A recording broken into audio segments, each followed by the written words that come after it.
Hello, Internet! Welcome to Film Theory, the show that knows that translucent doesn't mean invisible. It means semi-transparent. So, how about The Boys, huh? Back in the late 2010s, a time when superheroes ruled the pop culture roost, this Amazon TV series burst through the wall and said, no, trust me, you do not want these guys to be real. If you aren't familiar, The Boys is a satirical series that imagines what a world with superheroes would really look like. And oh man, is this show a bloody good time in a lot of different ways. And while there are tons of smaller heroes with superpowers in this world, the biggest and most popular of them all team up into a supergroup known as the Seven. And these guys aren't the type of heroes that you'd expect. No, they're not Boy Scouts or friendly neighborhood warriors. They're corrupt, they're self-serving, and they're dealing with real-world problems like addiction, insecurity, and egotism, killing most criminals in their crosshairs, as well as plenty of innocents along the way. The world of this series is incredible, but today I wanted to take a look at one very specific hero, the biggest and definitely baddest one of them all, Homelander. I'm not just like the rest of you. I'm stronger, I'm smarter, I'm better.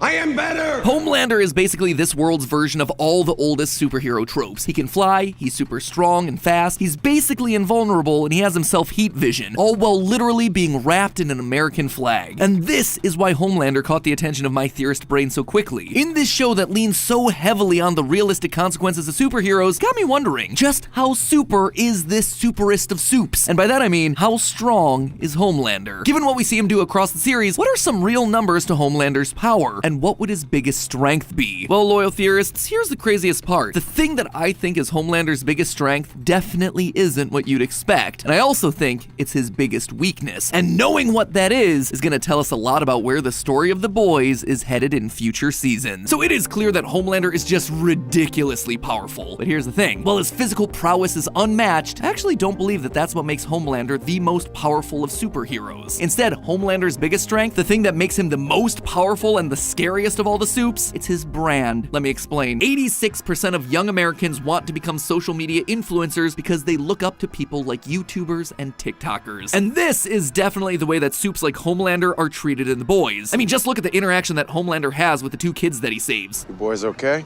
Can I get a selfie? Of course you can. This isn't the way people react after being saved from a bank robbery. This is how people react when meeting a celebrity they adore and look up to. So by the end of season 3 of The Boys, Homelander takes control of Vought International, installing Ashley Barrett, someone he considers a close ally that he can control, as CEO. In essence, this gives Homelander CEO control of the corporation that not only owns the legal entity that is his brand, but also most other licensed superheroes throughout the world. And there is no overselling just how much power or how many resources this affords Homelander. Clearly, there isn't a lot that can actually hurt Homelander. We can count the times he's been physically beaten and actually injured on a single hand. Those barely slowed him down. But while he has all the power and influence and the love of millions, it has built a larger-than-life ego. Combine that with his fragile state of mind, the fact that he craves all of that attention, that right there, that's the way to take him down. You might not be able to physically overpower and destroy Homelander the man, but you can destroy Homelander the brand, the idea, the character. And once you do that, the man implodes on himself. But hey, it's all just a theory. A film theory. And